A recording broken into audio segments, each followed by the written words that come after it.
On va démarrer. Ouais. Parfait. Donc bien bonjour à tout le monde. Merci de nous rejoindre pour le webinaire qu'on a prévu cet après-midi pour clôturer la première semaine de déconfinement. Et pour finir la semaine en beauté, on va parler d'un sujet de data quality. Le sujet, ce sera celui que vous voyez à l'écran, sans contrôle, la data n'est rien. Comment je contrôle la qualité des données collectées et j'automatise la recette de mon plan de tagage. Pour être totalement honnête, ce sujet, ce n'est pas un nouveau sujet, puisque en fait, ça fait des années finalement que dans les équipes, on entend parler de ces sujets de data quality, de doutes qu'il pourrait y avoir autour de la donnée, de complexité à traiter la donnée pleine et entière et de qualité. Il n'y a pas à date forcément toujours eu des solutions qui répondaient aux problématiques des équipes métiers. Et donc, on va essayer de vous présenter au travers de ce webinaire notre solution synaptique, dont l'objectif est justement de répondre à ces enjeux et à ces problématiques qui se passent encore aujourd'hui dans beaucoup d'organisations, quels que soient les métiers d'ailleurs, qu'on soit dans des univers e-commerce ou des univers e-business en général. Dès lors qu'on collecte de la donnée, forcément, la question à se poser finalement, c'est est-ce que cette donnée que je collecte est bonne? Parce qu'aujourd'hui, on est dans un contexte où on collecte beaucoup de données, peut-être d'ailleurs même trop de données. La donnée est quand même au centre de beaucoup de choses et dans le quotidien des équipes, ce qu'on appelle finalement l'or noir, hein, la donnée a de la valeur. Mais la question à se poser, c'est effectivement, est-ce que la donnée que je collecte et que j'utilise au jour le jour pour faire mes analyses et pour travailler et prendre des décisions, est-ce que cette donnée, elle est pertinente, fiable, et donc sur laquelle je peux m'appuyer pour prendre mes décisions. Donc, on va essayer de faire cette présentation. N'hésitez pas au cours de la présentation à poser vos questions. On y répondra probablement plus en fin de webinaire, mais n'hésitez pas à poser vos questions. Donc, on sera deux à animer ce webinaire. Il y a donc moi, Xavier, et Charles, qui est teneur synaptique chez NetVigi. Donc, en deux mots, sans faire la petite histoire, mais vous expliquer qui on est et ce que l'on fait. Donc, Synaptique est un produit qui est édité par la société qui s'appelle NetVigi, qui existe depuis 15 ans, qui est un acteur français du monitoring de la qualité digitale des sites et applications chez nos clients, dans différents domaines, notamment des sujets autour de l'expérience client, des parcours clients, de la web performance. Et le sujet synaptique a vu le jour chez nous officiellement il y a deux années à peu près, parce que ces problématiques de fiabilité de données, de stress autour des problématiques de tag, on l'a rencontré très souvent chez beaucoup de nos clients. Et donc, on s'est dit qu'il y avait forcément une solution à leur apporter, de par notre expérience et notre expertise des sujets de qualité et par les besoins métiers, les besoins business qu'il peut y avoir autour de ces sujets. Voilà. Donc aujourd'hui, la solution est déjà implémentée chez un certain nombre d'acteurs, notamment du e-commerce, comme Leroy Merlin, comme Auchan, comme Intermarché, par exemple, ou Louvre-Hôtel,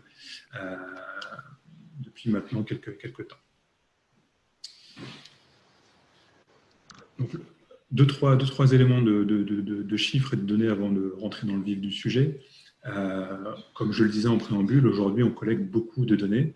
Comme je le disais, certainement trop. Hein. Aujourd'hui, on se rend compte que finalement, beaucoup de données qu'on va collecter ne sont pas forcément utiles au quotidien dans les équipes et que cette stat le montre bien, que beaucoup de ces données qu'on va collecter ne sont pas forcément exploitables. Pas exploitables parce que trop de données, tu l'as donné, et finalement, ça nuit aussi à sa qualité. Et donc, il est important de pouvoir justement la contrôler, cette donnée. Dans le même registre, on a fait une étude il y a quelques temps, et ça reflétait bien un peu la réalité des équipes. Aujourd'hui, on est dans pas mal d'organisations dans des sujets de recettage, des plans de tagage, parce que forcément, ces données qu'on collecte est bien souvent, et pour l'essentiel du temps, dans le domaine du digital, issues de tags. Le problème étant que les sites, ils évoluent très vite. de plus en plus vite, que les mises en production sont de plus en plus régulières, notamment avec des problématiques où les équipes deviennent de plus en plus autonomes et des feature teams vont pouvoir intervenir sur des bouts de projet et il n'y a pas forcément tout le temps une très bonne communication au sein des équipes. Et on constate que du coup, il y a des régressions assez régulières au niveau de ce plan de tagage. Et voilà, 54% des équipes constatent que ces régressions se passent assez régulièrement. Autre info, et c'est un peu, je dirais, le problème, c'est qu'on reste dans un sujet où aujourd'hui, beaucoup d'équipes font encore ce travail à la main. Bien qu'il y ait beaucoup de régressions, il n'y a pas grand-chose qui existe en termes d'automatisation et qu'une bonne partie du temps des équipes de web analyse est consacrée finalement à faire du contrôle à la main avant chaque mise en prod notamment, mais c'est pas tout le temps faisable, hein, c'est des fois très compliqué d'avoir du test qui soit fait en continu. Voilà, donc on se rend bien compte là un peu de la difficulté du sujet, un contexte qui évolue très vite, beaucoup de données qui sont collectées, mais pour autant des équipes qui ne sont pas tout le temps, je dirais, armées en termes d'outils et de temps aussi pour pouvoir gérer ces sujets. Alors, tout ça, le problème, c'est que ça a des conséquences qui sont plus ou moins, selon les échelles, importantes, mais bien souvent, elles le sont, importantes, ces conséquences. La première de ces conséquences, c'est que dans beaucoup d'équipes, c'est une perte de temps phénoménale pour les différents intervenants, parce que, encore une fois, beaucoup de temps consacré à faire de la vérification manuelle. Et comme la donnée, c'est quelque chose qu'on utilise au quotidien pour analyser, prendre des décisions, le temps consacré à aller trouver des problèmes, en tout cas les identifier, les analyser et comprendre d'où viennent ces problèmes, c'est un temps phénoménal. Et c'est du temps qui n'est pas passé à faire des choses à plus forte valeur ajoutée dans les équipes. Tout ça, ça induit quoi? Ça induit aussi que les analyses qui sont faites par les équipes sont potentiellement faussées, parce qu'on se rend bien compte que si à un moment donné, un tag n'est plus présent sur un site, ou s'il remonte des données qui sont potentiellement erronées ou partiellement erronées, ça va avoir un impact direct sur les analyses qui sont faites par les collaborateurs dans les équipes de web analyse. Et la conséquence aussi, c'est qu'ils vont avoir aussi des difficultés à établir des reportings quand leur hiérarchie va leur demander des informations, des statistiques de reporting sur des actions, sur telle ou telle chose. Ça va être de plus en plus compliqué parce que on va se retrouver dans des situations, il va y avoir des trous dans la raquette et c'est des situations qu'on va surtout constater a posteriori. On ne va pas pouvoir récupérer la donnée qui aura été perdue et les données qu'on va avoir dans nos reportings, on va devoir s'y fier en sachant que potentiellement il y a des erreurs dans ce qu'on va collecter. Donc voilà, c'est une situation qui n'est pas évidente et au final, ça va conduire à faire de mauvais choix, à prendre de mauvaises décisions qui vont avoir des impacts très forts parfois. D'autres impacts qu'on va pouvoir identifier, c'est aussi des impacts sur la satisfaction client. Parce que tous ces choix qui vont être faits relatifs à, par exemple, les actions d'A/B testing ou, par exemple, à de la vraie web analyse, en fait, on va s'appuyer sur des informations qui ne sont pas forcément bonnes. Et du coup, on va prendre des orientations qui vont être potentiellement aussi mauvaises. Et ça va avoir un impact sur les actions qu'on va entreprendre vis-à-vis de ces utilisateurs. On va se baser sur des informations qui ne sont pas les bonnes. On va faire des choix qui vont du coup être pas forcément ceux que les utilisateurs attendent au titre de leur satisfaction et de l'expérience utilisateur. Et ça va avoir cet impact-là aussi. Autre impact également, c'est sur l'ensemble des outils Martech qui sont utilisés par les clients. Aujourd'hui, comme je disais, l'essentiel des données qui sont analysées dans les équipes digitales viennent des tags et ces tags sont mis en place par les différents outils Martech que les clients peuvent utiliser. Le fait d'avoir des données qui sont potentiellement aussi fausses fait que le bénéfice de ces outils Martech, que ce soit des outils encore une fois d'A/B testing, du X-Analytics ou autre, on va moins, je dirais, rentabiliser sur les actions qu'on va faire et les analyses qu'on va faire via ces outils. L'autre impact qu'il va pouvoir y avoir, c'est sur des sujets RGPD. Parce qu'aujourd'hui, quand on parle de la qualité de la donnée, on est obligé de constater qu'on est dans un cadre légal au niveau européen, même au niveau mondial aujourd'hui, et une donnée de mauvaise qualité, ou une donnée qui peut être corrompue, peut avoir aussi des impacts sur le fait que vous soyez en règle vis-à-vis des dispositions du RGPD. Et en bout de chaîne, potentiellement aussi des impacts sur la fuite de données utilisateurs, mais encore une fois, on est sur des sujets RGPD.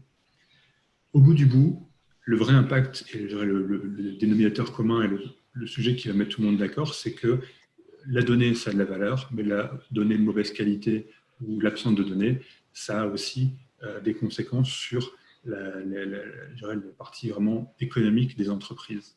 Il y a une étude qui a été publiée il y a quelques temps par Ovum Research, qui est un cabinet d'études britannique, qui a estimé en fait que la donnée de mauvaise qualité avait un impact sur à peu près 30% du chiffre d'affaires de l'entreprise. Donc voilà, c'est un manque à gagner finalement d'utiliser la donnée de mauvaise qualité.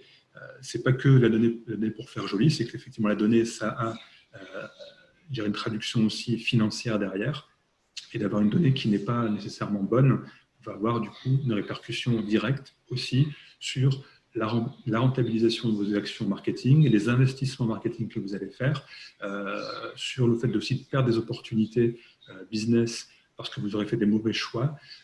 Et donc voilà, aujourd'hui on sait estimer que ça a un vrai impact, et ici à peu près de l'ordre de 30%. Voilà, pour sortir un petit peu de ce bilan chiffré, là on va rentrer un peu plus dans le vif du sujet.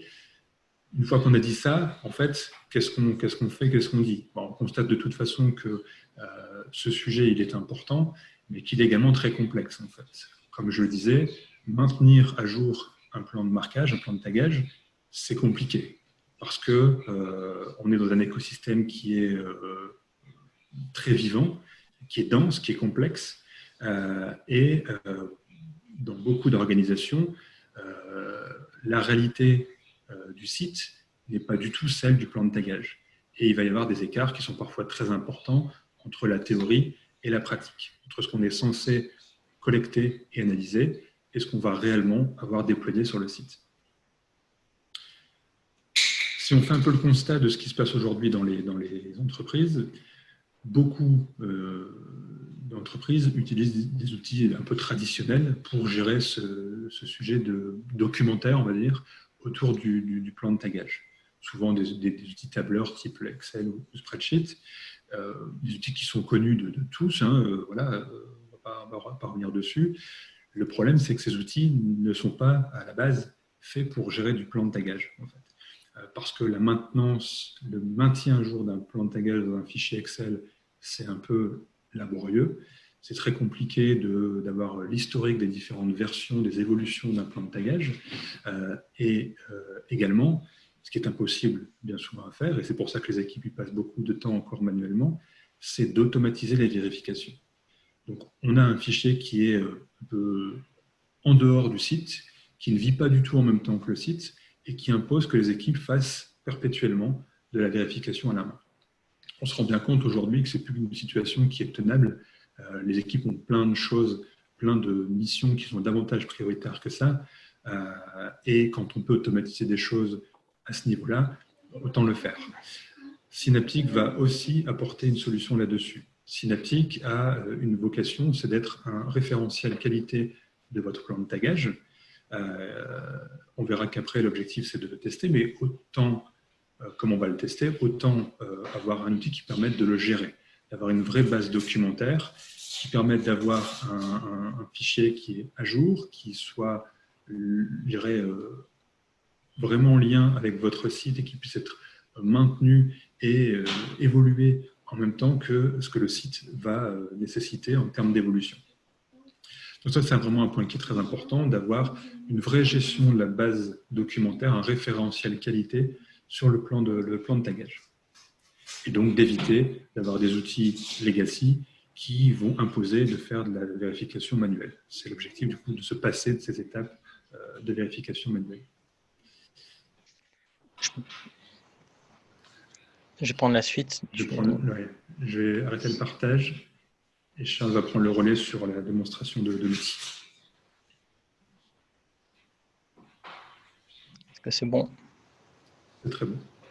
Parfait. Donc, pour reprendre ce que disait Xavier, l'un des objectifs principaux et les primaux en tout cas de la solution, ça va être justement de proposer un outil de gestion de plan de marquage.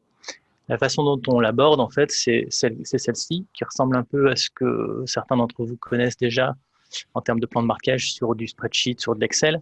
Donc, on va essayer d'avoir sous forme de colonnes, en fait, ce qu'on appelle chez nous des contextes. Donc, c'est les types de pages, les templates, peu importe comment on les appelle. Et puis, sous forme de ligne, en fait, les paramètres qu'on va souhaiter vérifier. Donc, il y a deux niveaux de vérification, je reviendrai dessus après, mais il y a deux niveaux de vérification qui vont être le premier concernant le data layer et le second concernant les tags.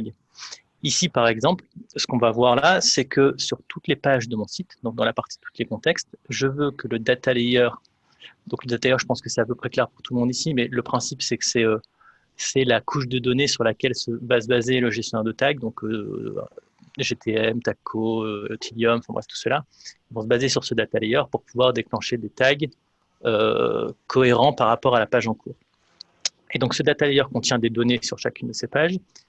Et ici, je vais mettre en place les différentes règles qui vont régir mon data layer. Donc, je vais dire, sur toutes les pages, sur tous mes contextes, je veux avoir un page shop name ici qui correspond à la mode en large. Parce que je suis en train de faire ici la configuration du site la mode en large qui est notre site de démo. Sur les fiches produits, je vais pouvoir mettre des règles qui sont un peu plus complexes que ce qu'on va pouvoir faire dans un Excel. Ici, par exemple, je vais pouvoir dire que sur mes fiches produits, je dois avoir un product ID qui correspond à une expression régulière. Et je vais pouvoir aussi dire que je dois avoir dans mes fiches produits un product name qui correspond au nom du produit. Et donc, ce qu'on voit ici en orange, c'est ce qu'on appelle chez nous un collecteur. Le principe, ça va être que lorsque notre outil va vérifier une fiche produit, il va aller scraper des données partout sur la page. Il va aller, par exemple, chercher dans l'URL, chercher dans le title de la page, dans un blog sur la page. Il va aller chercher le nom du produit, sa référence, son prix, sa marque, ce genre de choses. Et on va pouvoir mettre en place des règles avec ça. Ce que dit cette règle ici, c'est que sur toutes les fiches produits de mon site, je dois avoir dans mon data layer un product name qui correspond au nom de ce produit-là qu'on est en train de vérifier justement. Ce qui est possible aussi de faire dans cette interface-là, c'est que je vais pouvoir, est-ce que ça fonctionne? Ouais, cliquer ici par exemple sur le petit plus et ajouter une nouvelle règle. Donc ici par exemple, je vais dire que sur mes fiches produits, je dois avoir un page controller qui vaut exactement, et là je vais mettre une valeur en dur, par exemple products. J'enregistre ça et ça va mettre à jour mon tableau pour dire que voilà, maintenant sur toutes mes fiches produits, je dois avoir un page controller qui vaut products. Et ce page controller, sur mes pages catégories, eh ben, il vaut catégorie. Et donc c'est vraiment de cette façon-là qu'on va gérer le plan de marquage et qu'on va mettre en place les différentes règles. À nouveau, ce que je fais ici pour le data layer, je vais pouvoir faire la même chose au niveau des tags. La différence, c'est que sur les tags, ce que je vais demander, c'est à vérifier non pas ici, comme on le fait pour le data layer, la valeur d'un objet, mais c'est vraiment vérifier que le tag se déclenche avec chacun des paramètres qui correspond à ce que j'attends. Cette configuration, justement, le gros avantage qu'on va avoir, c'est qu'on va pouvoir la resetter de façon automatisée. Parce que pour ceux qui sont un petit peu dans le milieu de l'analytics, il y en a quelques-uns ici dans la salle, on va dire, tout le monde sait que c'est vraiment la partie la plus relou du job, c'est de devoir vérifier de façon régulière que mon plan de tagage n'a pas sauté. Et c'est un travail qui est à la fois pénible et qui est surtout incomplet, parce qu'on ne va pas pouvoir vérifier toutes les fiches produits du site quand on fait une vérification comme ça manuelle. Yuri, je vais justement répondre à ta question dans 2 secondes. Le principe, donc c'est ce que je disais, hein, c'est vraiment qu'à la fois avec Synaptic, l'idée c'est de faire vraiment un outil de vérification de la qualité de la data au global, et donc pas uniquement du data layer, pas uniquement des tags analytics, mais éventuellement des tags marketing, des tags de DMP, ce genre de choses.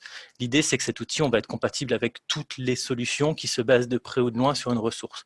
Ça peut être des outils en effet d'A/B testing, de testing, de DMP, enfin bref, peu importe en fait l'élément sur lequel on se base. Si je rentre un petit peu dans le détail au niveau justement de cette vérification, là tout à l'heure on avait mis en place quelques règles sur la page controller, ce genre de choses. Je vais pouvoir rentrer un peu dans le détail justement de cette fiche produit. Et donc sur cette fiche produit, j'ai une configuration qu'on a créée il y a deux petites secondes et sur laquelle mon page controller vos products, mon product ID doit correspondre à la regex qui correspond à cette regex-là, et puis mon product name qui doit justement récupérer le nom du produit. Sur toutes les pages de l'interface de l'outil, je vais pouvoir vérifier ce que je suis en train de faire. Donc ici, en cliquant sur le petit bouton « Je viens de vérifier », je vais avoir une sonde qui va se lancer, qui va vérifier une URL exemple de fiche produit et qui va me donner un résultat. Ici, le résultat m'indique que, autant pour mon product ID, j'ai bien trouvé 4592 qui correspond à ma regex, autant mon page.controller, ici j'ai trouvé product à la place de products. Et puis pour le product name, j'ai bien trouvé le nom du produit, ici blouson jaune sans manche noire, qui correspond globalement à mon collecteur produit. Et donc là, je me rends compte qu'en fait, la configuration que je suis en train de faire ne matche pas réellement à celle qui est rencontrée dans le data layer. Soit mon data layer est bon et c'est la règle que je suis en train de mettre ici qui n'est pas bonne, soit ma règle ici, c'est vraiment celle que j'ai demandé au développeur et le développeur a mis product sans S au lieu de le mettre avec un S. À moi de voir quelle est la bonne réponse ici. En l'occurrence, ici, je vais corriger ma configuration moi parce qu'en effet, j'attendais product et c'est moi qui ai fait une typo. Et je vais pouvoir comme ça vérifier que tout continue de fonctionner. D'ailleurs, sur ce data layer, je vais pouvoir avoir plus d'infos. Et donc ici, je vois le contenu global de mon data layer au moment du chargement de ma page. Et donc, dans ce data layer, par exemple, product brand, ici, en cliquant sur le petit plus, je vais pouvoir rajouter une règle qui va permettre de vérifier que dans mon data layer, j'ai bien un paramètre product brand qui correspond à la marque de mon produit. Et automatiquement, ici, l'outil a été chercher le collecteur qui est estimé le plus pertinent par rapport à cette règle-là. Et il s'est dit, bah, j'ai déjà un collecteur qui va chercher sur les fiches produits la marque. Visiblement, ça a l'air de matcher et donc il me propose une règle automatique. Pour répondre à ta question, Yuri, justement, c'est justement ça. L'idée, c'est qu'on va utiliser deux technos différentes. Donc, ce qu'on vient de voir ici, qui est la configuration au niveau des règles, c'est celle qu'on va utiliser lorsqu'on va faire un crawl. Donc, le crawl, je ne vous apprends pas ce que c'est un crawl, mais l'idée, c'est de parcourir l'entièreté du site, d'accord, depuis, par exemple, la home page. On va suivre tous les liens. Et sur chacune des pages, on va définir est-ce que ma page est une fiche produit, est-ce que c'est une page liste, une page catégorie, une page blog. Et en fonction de la page, du type de page qu'on aura trouvé, de ce fameux contexte, on va vérifier les règles. On va vérifier que le data layer contient les bonnes valeurs et on va vérifier que les différents tags qui sont déclenchés sur ces pages se déclenchent avec les bons paramètres. Mais en effet, l'inconvénient d'un crawler, c'est qu'on ne va pas pouvoir, via un crawl, faire des ajouts au panier, faire des identifications, faire un checkout, remplir un formulaire, faire des recherches. Toutes ces actions, en fait, qui sont des actions, en effet, qui ne sont pas crawlables, qui sont vraiment des actions liées à des événements, on va dire, pour toute cette partie-là, on va utiliser des scénarios. Donc, de la même façon que je vais mettre des règles au niveau de mon plan de marquage, au niveau du chargement des pages, je vais pouvoir aussi mettre des règles au niveau des scénarios. Par exemple, ici, j'ai un scénario qui va consister à ouvrir une fiche produit. Ce scénario contient deux étapes. La première étape, c'est d'ouvrir une fiche produit, et la deuxième étape, c'est de faire un ajout au panier. Comme d'habitude, je vais pouvoir lancer via mon petit bouton jaune ici la vérification de ce scénario, pour voir à quoi ça ressemble. Et donc la première étape consiste bien en l'ouverture d'une fiche produit, et puis faire un ajout au panier. Ces deux étapes super simples. Et donc dans ces étapes-là, l'outil m'a dit, bah, en fait, dans la première étape qui consiste à ouvrir une fiche produit, ici j'ai trouvé 10 tags. Voilà les 10 tags que j'ai trouvés. Donc j'ai vraiment le détail complet de toute la ressource qui est associée à ça. Et je me rends compte, par exemple, ici que j'ai un Google Tag Manager, je pourrais très bien rajouter une règle qui dit, bah, OK, je veux vérifier que mon Google Tag Manager est bien présent sur cette étape de mon scénario. Ici, par exemple, je vais vérifier que j'ai bien mon tag Google Analytics qui se déclenche. Donc, je vais regarder un petit peu les paramètres de ce tag, de la même façon que je faisais pour le data layer tout à l'heure, et je vais regarder quels sont les paramètres que je souhaite vérifier. Ici, par exemple, je suis dans l'ouverture d'une fiche produit, donc je vais vérifier que j'ai mon product action qui vaut detail. Je vais aussi vérifier le prix de mon produit. D'accord ? Et ici, je vois en fait que l'outil m'a automatiquement proposé des règles qui me disent que mon product action, ça vaut bien detail. Et le PR1PR, alors je ne suis pas sûr que ça parle à tout le monde, mais dans Google Analytics, ce paramètre en fait est censé remonter le prix du produit. Il me dit, tiens, je te propose comme règle de se baser sur le data layer product price, ce qui me paraît être une règle tout à fait pertinente dans ce cas-là. Je vais regarder un petit peu ce qui se passe ensuite.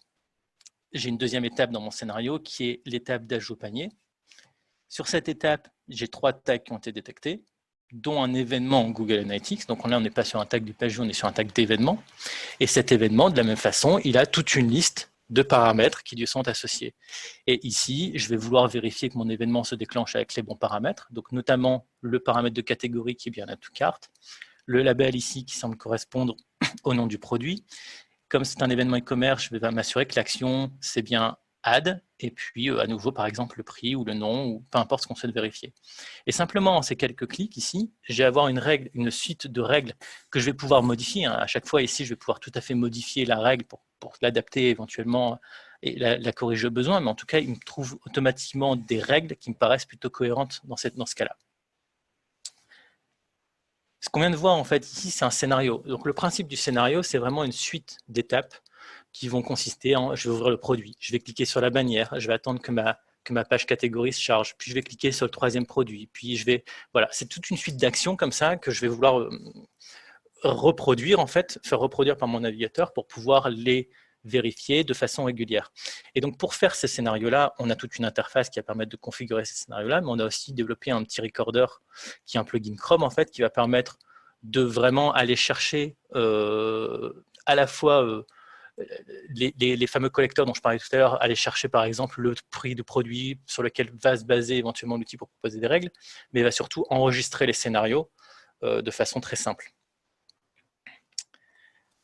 Une fois qu'on a mis en place toutes ces règles justement de chargement de page, donc les règles plutôt liées au crawl, donc sur chacune de mes fiches produits, je veux que mon data layer contienne telle information, je veux que tel tag soit déclenché avec tel paramètre.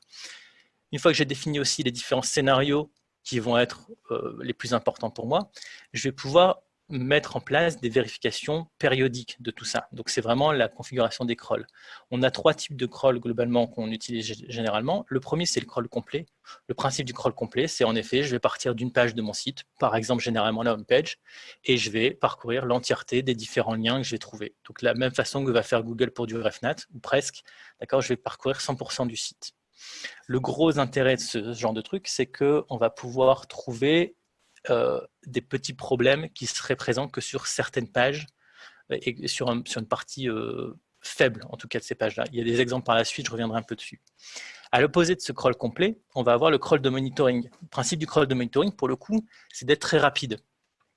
Là où un crawl complet peut mettre plusieurs heures, voire plusieurs jours à se dérouler, parce que comme on va suivre en fait les différentes contraintes que nous proposent nos clients, je vais avoir des clients qui me disent bah, en fait, moi je veux bien que tu crawles mon site, mais à une certaine limite qui va être de 2 à 3 URL par minute. À ce rythme-là, globalement, quand le site fait 300 000 URL comme chez Leroy Merlin, eh ben, ça prend globalement, il faut faire les maths, mais globalement, ça prend plus d'une journée. Et donc l'inconvénient du crawl complet, c'est que ça peut être relativement long. Le crawl de monitoring, à l'inverse, il va être super rapide parce que je vais vérifier une ou deux fiches produits, 2-3 pages liste, quelques pages blog, quelques pages bref, pour chacune de mes types de pages, de mes fameux contextes, je vais définir des URL exemples et c'est ces URL exemples-là que je vais vérifier. Donc ça a le gros avantage d'être super rapide. Si j'ai un problème qui est présent sur toutes mes fiches produits, il va forcément remonter sur les fiches produits que je vais vérifier. Et je vais aussi pouvoir vérifier des scénarios à ce moment-là. Donc, de la même façon que dans un crawl complet, je vais vérifier l'entièreté des pages et certains scénarios, je vais aussi pouvoir vérifier des scénarios dans mon crawl de monitoring. L'avantage, c'est que du coup, je vais pouvoir faire un crawl de monitoring toutes les heures, par exemple, parce qu'il va y avoir qu'une dizaine, une cinquantaine, une centaine de pages. Ça va super vite à faire et je vais pouvoir être alerté très, très vite en cas de problème. Et on a un intermédiaire qui est le crawl partiel, qui va dire bah, je vais plutôt crawler 2 à 3 000 pages, 10 20 000, en fonction des sites, on va pouvoir faire varier ça. Dans l'outil, tout ça est libre de paramétrage de toute façon. Mais le gros avantage que ça va avoir, c'est qu'on va avoir un temps d'exécution qui va être complètement maîtrisé. Donc ça peut être de l'ordre de 5-10 minutes, un quart d'heure, une heure, en fonction des besoins. Tout en ayant quand même un échantillon qui soit représentatif. Parce que si j'ai un problème sur quelques fiches produits, un crawl partiel, potentiellement, si j'ai un échantillon qui est suffisamment représentatif, je vais en effet rencontrer ces problèmes-là. Et donc, je peux faire éventuellement, par exemple, un crawl partiel tous les jours, un crawl complet tous les 15 jours, tous les mois, et un crawl de monitoring toutes les heures. Justement, quand on parle de temps de recette, l'idée, c'est qu'en automatisant, en fait, toute cette partie-là, on va avoir une recette du plan de marquage qui va être beaucoup plus complète que ce qu'on est capable de faire à la main. Parce qu'à la main, je ne vais pas avoir la possibilité de tester 50 fiches produits toutes les heures. ou à chaque fois même qu'il y a une mise en prod. Ça prend vraiment du temps. Voilà, chez Auchan, en l'occurrence, quand il devait faire ce genre de recette, parce qu'il faisait de façon régulière, bah, ça prenait 2 jours hommes, c'était super chiant. Aujourd'hui, toutes les heures, ça prend 3 minutes et on fait globalement le même niveau d'analyse, si ce n'est mieux. Une fois qu'on a fait toute cette configuration-là, qu'on a paramétré des crawls, tous les jours, toutes les heures, je vais avoir des crawls qui vont tourner. L'idée maintenant, ça va être d'essayer de tirer et d'exploiter en fait les résultats de ces crawls-là, parce que jusque-là, on a vu de la configuration, c'est bien beau, mais comment est-ce qu'on exploite en fait les résultats de cette partie-là? De la même façon que je vais avoir un plan de marquage en termes de configuration, ici, je vais pouvoir avoir des scores. Donc ici, par exemple, j'ai un score, j'ai un crawl qui a eu lieu, si on est le 14 novembre, peu importe, à 16h48, et j'ai un score qui m'est affiché de 85%. Ce score, il a été calculé sur la base des règles qu'on a vues tout à l'heure. Donc je vais définir différentes règles. L'outil va vérifier toutes les fiches produits, toutes les homepages, toutes les pages catégories, et va me dire, bah, OK, par rapport à toutes les règles qui ont été configurées, j'ai un taux de réussite globalement qui va être de 85%. Au niveau de mon scénario, j'ai un score qui est à 100% parce que toutes les règles que j'ai mises en place dans les différents scénarios que j'ai vérifiés ont été validées et ne posent aucun souci. Ce score de 85%, je vais pouvoir l'exploser globalement par type de page, par tag, par paramètre de plan de marquage. Au niveau du data layer, je vais pouvoir faire la même chose et creuser en fait à quoi est dû ce score de 85%. Ici, je vois par exemple que pour le tag Google Analytics, qui est le seul que je vérifie ici, sur ma home page, j'ai aucun souci. Sur mes pages catégories et pages paniers, j'ai aucun problème. Par contre, j'ai un score qui est de 75% sur mes fiches produits. Et donc, si je creuse un petit peu à ce niveau-là, je vais rentrer en fait sur ce 75%. Et je vais voir en fait que le tag n'est manquant sur aucune de mes pages, mais par contre, j'ai visiblement une erreur sur deux URL. Sur ces 2 URL ici, je vois par exemple que j'attendais product page et que j'ai eu une valeur différente. Si je rentre un peu sur le détail, je vais voir ici les 2 URL concernées.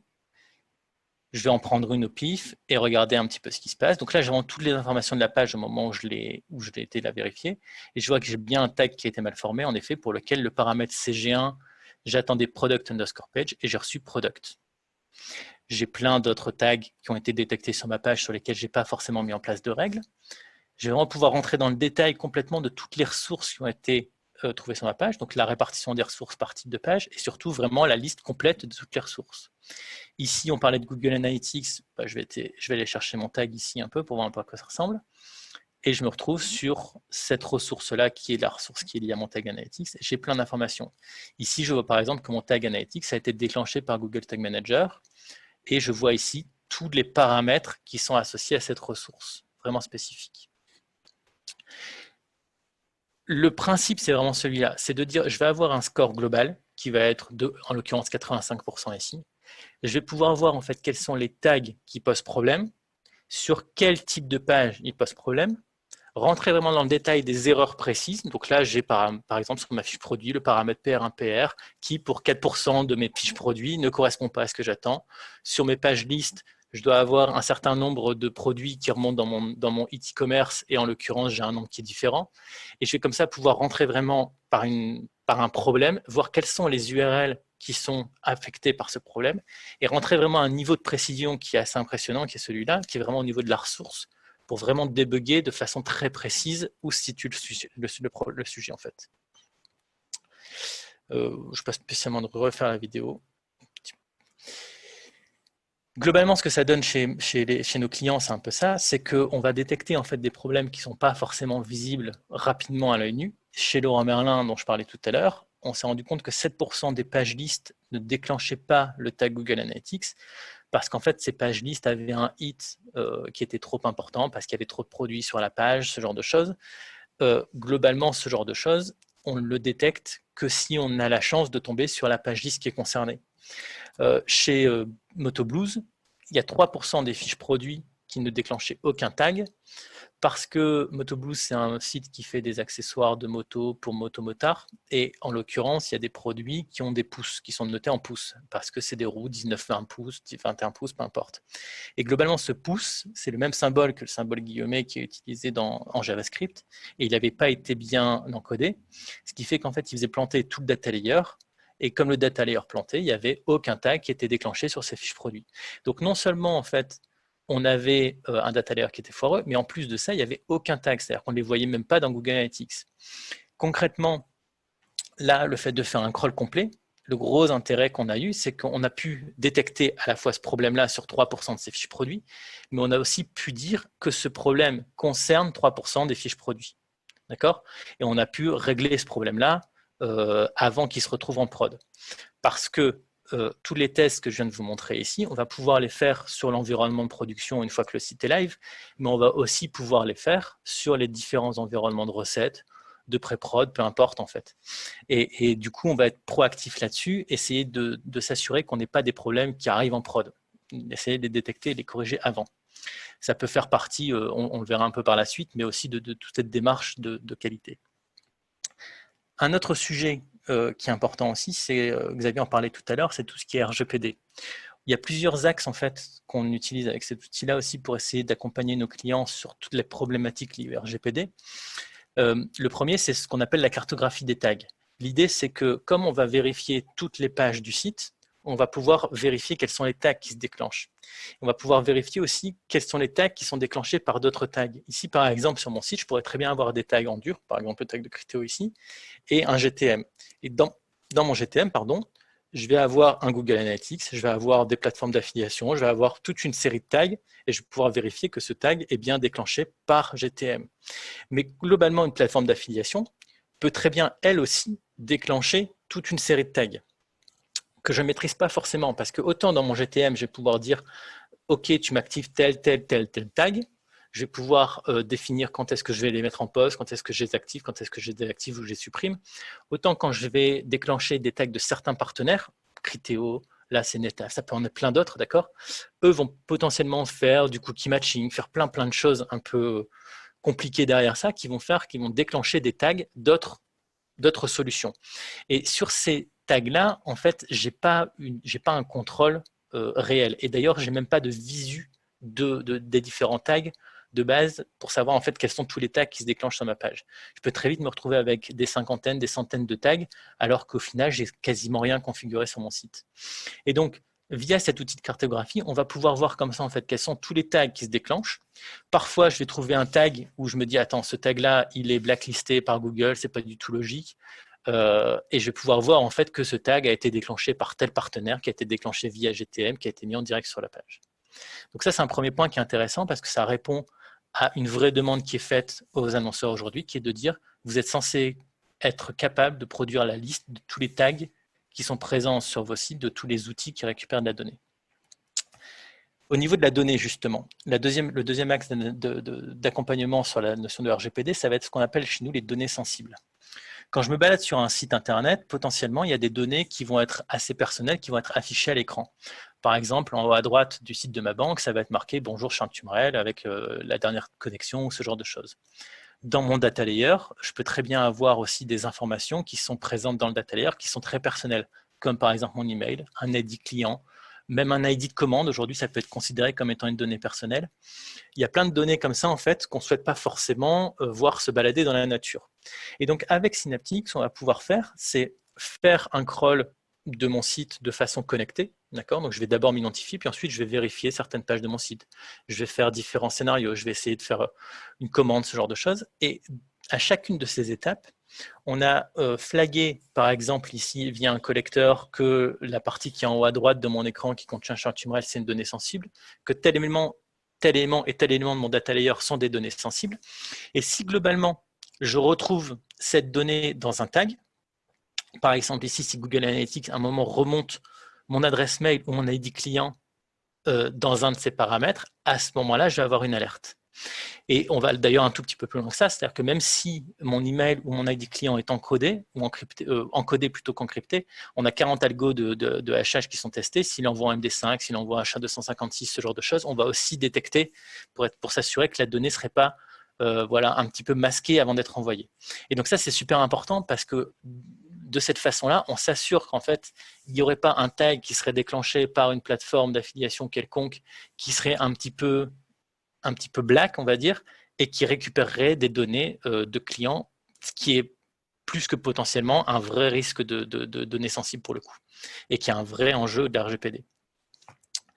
Le troisième axe au niveau de la RGPD qu'on va adresser, c'est celui du consentement utilisateur. on demande maintenant aux utilisateurs qui arrivent sur le site à accepter ou non un certain type de cookie ou plusieurs types de cookies. Si j'ai accepté d'être traqué globalement d'un point de vue analytics, d'un point de vue marketing, enfin bref, on a différents niveaux d'acceptation en tout cas de cookies, on va s'assurer en fait que ces niveaux soient bien respectés. Et donc si mon utilisateur a accepté mes cookies, pas de souci pour que mes tags Criteo, Analytics, Content Square soient présents. Par contre, s'il a refusé les cookies marketing, par exemple, je suis OK avec le fait que Google Analytics soit présent, mais le tag Facebook ne devrait pas être présent à ce moment-là. Et à ce moment-là, dans le cadre d'un test qu'on aura fait sur un refus de cookies, on va pouvoir dire attention, ton tag Facebook se déclenche alors que l'utilisateur a refusé les cookies marketing. Et ça, à nouveau, c'est une des exigences de la RGPD. Quand on va détecter un problème de ce genre, donc par exemple un tag qui est là, qui ne devrait pas l'être, un paramètre d'un tag Google Analytics lors d'un crawl qui ne correspond pas à ce que j'attends, on va générer des alertes. Le principe même de l'outil, c'est de ne pas avoir un rapport qui est fait à chaque fois qu'on fait un crawl. C'est-à-dire qu'on va avoir un crawl qui va tourner toutes les heures, tous les jours, toutes les semaines, peu importe. À chaque fois qu'on va avoir un crawl, on ne va pas envoyer un email de récap en disant bah voilà, le crawl c'est terminé, et ton score il est de 85,72%, parce que globalement, tous ces messages-là, au bout d'un moment, on ne va plus les lire. Si je reçois un par heure, globalement, je sais très bien que ça n'a aucun intérêt, je ne vais absolument pas les lire, même si j'ai un score qui évolue peu, on va dire. Le principe des alertes, ça va plutôt être de dire, OK, on a fait un crawl, on avait fait un crawl il y a 1 heure, et entre les deux, on s'est rendu compte qu'il y a un vrai problème parce que le paramètre, à nouveau, je reprends le même exemple, le paramètre PR1, PR sur les fiches produits du tag Google Analytics, j'avais un score qui était à 100%, c'est-à-dire que sur les 50 fiches produits que je vérifiais, pas de problème au niveau du prix. Et maintenant, sur 30% des fiches produits, j'ai un paramètre qui ne contient pas la bonne valeur. Ça, c'est une alerte. D'accord? Ou j'ai un nouveau tag. Attention, je viens de faire un crawl et il s'avère que j'ai 3 nouveaux tags qui n'étaient pas présents depuis que je fais des crawls. Ou j'ai un tag qui a disparu. Ou j'ai un problème de data layer. Bref, tous les différents types d'alertes, il y a plein de types différents qu'on va pouvoir configurer. C'est vraiment ce genre d'alerte qu'on va envoyer à nos utilisateurs. Et on va avoir un suivi de ces alertes dans le temps, parce que forcément, le crawl suivant, si j'ai mon erreur qui est toujours présente, on ne va pas réenvoyer un email. Par contre, on aura toute une interface dans laquelle on va pouvoir gérer ce genre de choses. Voilà, donc ça c'est un peu, voilà, je vous ai un peu présenté la façon dont on va essayer de configurer l'outil, dont on va essayer d'exploiter un petit peu ces données-là. Maintenant, l'idée c'est de voir un peu comment est-ce qu'on met en place une démarche qui va suivre un peu tous ces beaux principes au sein de l'organisation, surtout les intérêts en fait que ça va présenter. Ces fameux KPI, là, les différents scores que je vous ai montrés, on en a plusieurs dans l'outil, donc on va parler de data layer, de tag, au niveau des scénarios, ce genre de choses. Le gros intérêt, c'est que ça va permettre de fédérer les différentes équipes autour d'un projet commun. Globalement, aujourd'hui, un développeur, quand on lui parle de tag analytics, de data layer, généralement, c'est un sujet on va dire qu'ils n'aiment pas du tout parce que c'est pas très concret pour eux. Un dev, lui, il va avoir l'habitude de développer des choses qui sont concrètes sur un site, de cliquer sur un bouton, de faire telle action, d'envoyer un formulaire, ce genre de trucs. Mais globalement, là, quand on lui demande de mettre des données dans un data layer ou de déclencher un tag, en termes de recettes, c'est des choses qu'il va avoir beaucoup de mal à faire.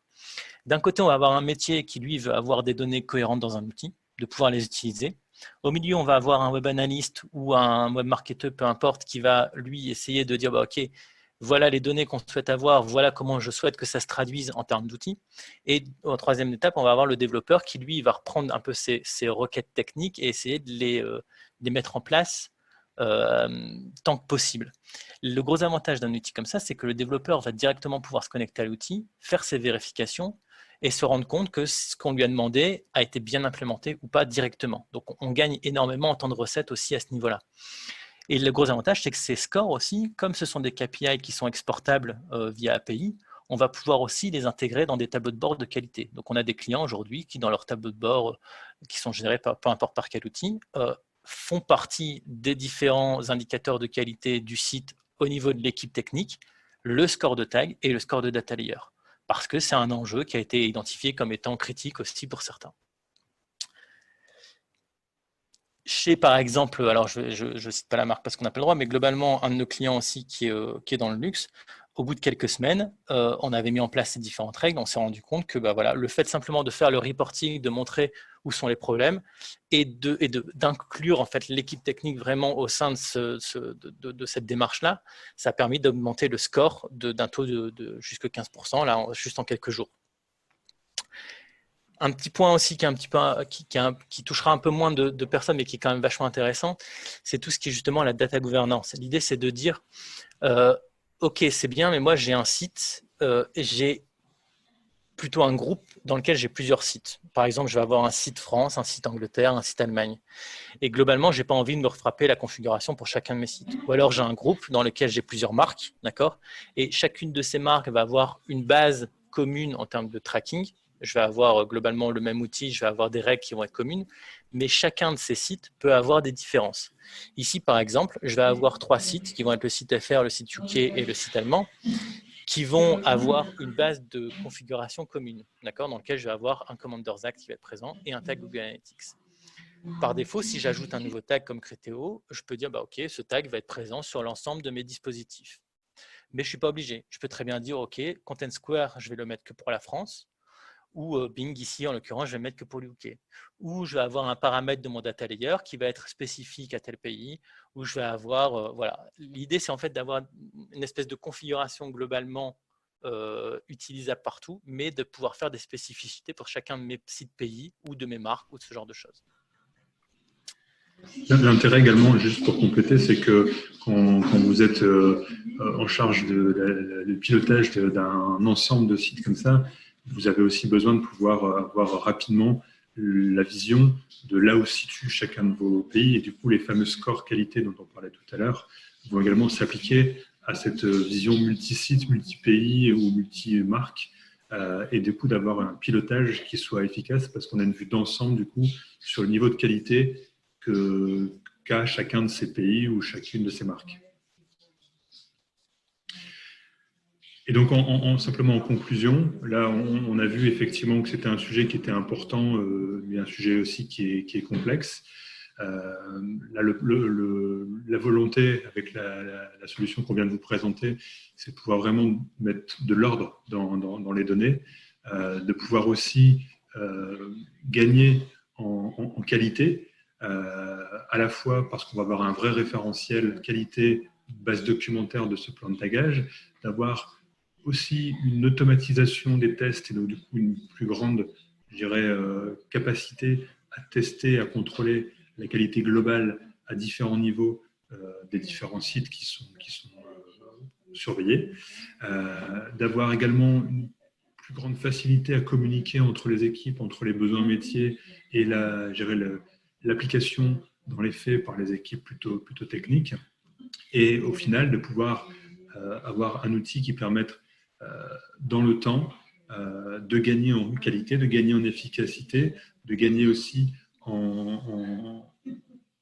pérennité, parce que l'objectif c'est d'éviter de refaire et de faire tous les X mois, et d'avoir là une solution qui va être en mesure de vivre en même temps que ce que le site va avoir besoin de vivre, et de pouvoir vraiment coller aux besoins précis à la fois des équipes de web analyse, mais aussi à la fois aussi des développeurs, comme Charles le disait, de mieux comprendre les besoins de tracking, et aussi au niveau de la hiérarchie, de pouvoir mieux piloter la qualité globale, que ce soit au niveau des tags, au niveau des data layers ou autre. Voilà. La présentation est terminée. Je ne sais pas s'il y a éventuellement des questions. Oui. Il y avait une question de Yuri et je ne sais pas si on a été suffisamment précis. Non. Justement, je vais revenir dessus parce que j'ai répondu à côté. J'ai lu trop vite. Et en fait, c'est une question qui est intéressante, c'est que là, en fait, on va se baser sur des collecteurs. Ce que j'expliquais, c'est que quand on va vérifier une fiche produit, je vais vérifier sur ma page que, en effet, les données qui sont présentes sur la page correspondent bien à ce que je trouve dans mon data layer ou dans les paramètres de mes tags. L'outil, en fait, va se baser sur une simulation de ce qu'on ferait dans la vraie vie en tant que web analyst. C'est-à-dire que globalement, moi, quand je vais vérifier une fiche produit, je vais vérifier en effet que dans le data layer, je retrouve bien les données que je retrouve en fait sur ma page. Aujourd'hui, on n'a pas tout à fait la possibilité de faire ce que tu demandes là, qui est de dire ok, mais comment je fais pour vérifier que mon tag se déclenche avec des données qui ne sont pas présentes justement sur la page, qui seraient issues d'un flux produit ou qui ne sont pas crawlables et qui ne sont pas disponibles. Donc ça, c'est un sujet qu'on est en train d'adresser chez nous, qui est globalement des sujets d'import de flux ou d'import de données, dans lequel on va se dire, ok, je suis dans une fiche produit. Cette fiche produit, je vais vouloir vérifier que les tags se déclenchent avec les bons paramètres, mais ces paramètres ne sont pas disponibles directement sur les fronts, ils sont disponibles dans un fichier à part. Et donc ça, c'est une feature en effet qu'on est en train de mettre en place chez nous.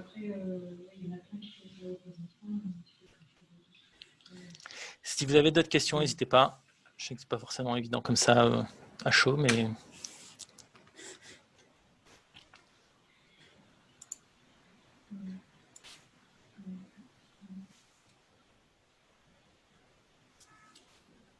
De toute façon, le webinaire est enregistré, donc vous recevrez des informations pour pouvoir récupérer le webinaire. On transmettra également nos coordonnées si vous avez des questions complémentaires qui viendraient suite à cette diffusion ou au replay de ce webinaire. Charles et moi, on reste à votre disposition, bien entendu. À moins qu'il y ait des questions là encore en live. C'était encore quelques instants si éventuellement une personne a besoin de un peu de temps pour saisir sa question. Ce serait dommage.